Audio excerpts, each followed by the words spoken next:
মা বাড়িতে চলে যাবে, তাই শেষবারের মতো আমাদের পিঠা তৈরি করে খাওয়াই দিয়ে গেলেন। আসসালামু আলাইকুম, কেমন আছেন? নিশ্চয়ই সবাই ভালো আছেন। আলহামদুলিল্লাহ, আমিও ভালো আছি। বাড়ি থেকে যে নারকেলগুলো আনা হয়েছিল, ভাবছি তার সবগুলো দিয়ে পিঠা তৈরি করে নিব। নারকেল থেকে কিন্তু বেশ অনেকখানি পানিও বের হয়েছিল, এগুলো কিন্তু আমরা সবাই ভাগাভাগি করে খেয়ে নিলাম। এইদিকে আমার মা নারকেল কোড়াতে বসে গেছেন। বলছিলাম যে আমরা কেউ কোড়ায় দিব, তারপর আমি আর পারিনি, আমি একটা কাজের জন্য বের হয়েছিলাম।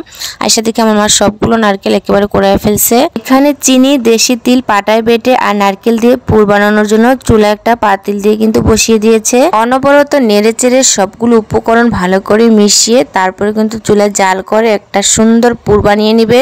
সেই পুরটা দিয়ে কিন্তু আজকে পিঠা তৈরি করে নিব। এই তো পুরটা কিন্তু প্রায় হয়ে গেছে। এই তো পিঠাও বানানো শুরু করে দিয়েছি। এদিকে আমার মা আগে থেকে চালের গুঁড়া ময়দা দিয়ে রুটির কাই করে, আর সেই রুটির ভিতরে কিন্তু যে পুরটা তৈরি করা হয়েছে পুরটা দিয়ে কিন্তু পিঠাটা তৈরি করে নিব কাঁটা চামচের সাহায্যে ডিজাইন করে। দেখে নিচ্ছি কিন্তু বুঝতে পেরেছেন, এই পিঠা বানানোর মেশিনও কিন্তু পাওয়া যায় প্লাস্টিকের, অথবা হাতের সাহায্য কিন্তু এই পিঠাটা তৈরি করা যায়। তো যাই হোক, কাঁটা চামচের সাহায্যে পিঠাটা তৈরি করে নিলাম। পিঠাটা দেখতে কিন্তু বেশ সুন্দর হয়েছে। আপনারা চাইলে এভাবেও তৈরি করতে পারেন বা আপনাদের মন মতো তৈরি করতে পারেন। আমার মা রুটি বানিয়ে দিচ্ছে আর একটা মগের সাহায্যে রুটিগুলো কেটেও দিচ্ছে। তারপরে কিন্তু আমরা সবাই মিলে পিঠাগুলো বানিয়ে নিলাম। আসলে পিঠাগুলো দেখতে কিন্তু মাশাআল্লাহ খুবই সুন্দর হয়েছে। আসলে পিঠা তৈরি করতে কিন্তু বেশ খানিকটা সময়েরও ব্যাপার, ধৈর্যেরও ব্যাপার আছে, কিন্তু পিঠা খেতে সময় লাগে না। তো যাই হোক, এখন বাজার পালা। চুলা একটা প্যান দিয়ে তেল হালকা গরম করে কিন্তু আমি পিঠাগুলো এক একটা করে দিয়ে দিলাম। মিডিয়াম আঁচে হালকা এপিট ওপিট করে ভেজে তুলে নিলে কিন্তু পিঠাগুলো রেডি। আমাদের এলাকায় এই পিঠাকে কেউ পুলি পিঠা বলে, কেউ নারকেলের পিঠা বলে, কেউ তিলের পিঠাও বলে। তো আপনাদের এলাকায় এই পিঠা কি নামে পরিচিত কমেন্টস করে জানাতে কিন্তু একেবারে ভুলবেন না। আরেকটা কথা, বাঙালির 50টা ঐতিহ্যবাহী পিঠার মধ্যে পুলি পিঠা একটা, সেটা হচ্ছে নারকেল পুলি। আর এই পিঠাটা অনেকেরই ফেভারিট আছে। আমারও পছন্দের তালিকায় এই পিঠাটাকে আমি প্রথমে রাখবো, কারণ এই পিঠাটা আমার কাছে খেতে অনেক মজা লাগে।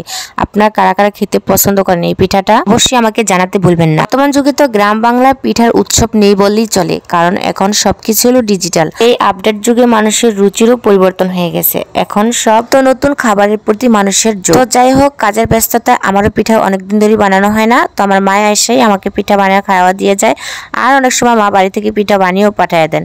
তো আপনাদের কাছে এই পিঠার রেসিপিটা কেমন লেগেছে অবশ্যই জানাতে ভুলবেন না।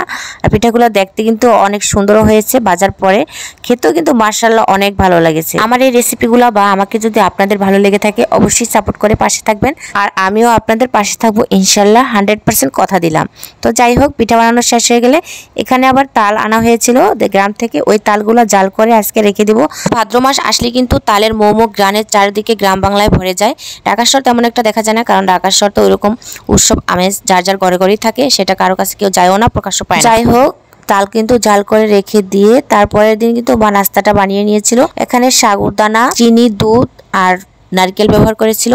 আমি স্কুলে গিয়েছিলাম আর ছেলেকে আনতে, এর ফাঁকে মা নাস্তাটা তৈরি করে নিয়েছিলেন। নাস্তাটাও খেতে অনেক মজা হয়েছিল। তো আজকের ভিডিওটা এই পর্যন্তই। সবাই ভালো থাকুন, সুস্থ থাকুন। দেখা হবে নেক্সট কোনো ভিডিওতে। আল্লাহ হাফেজ।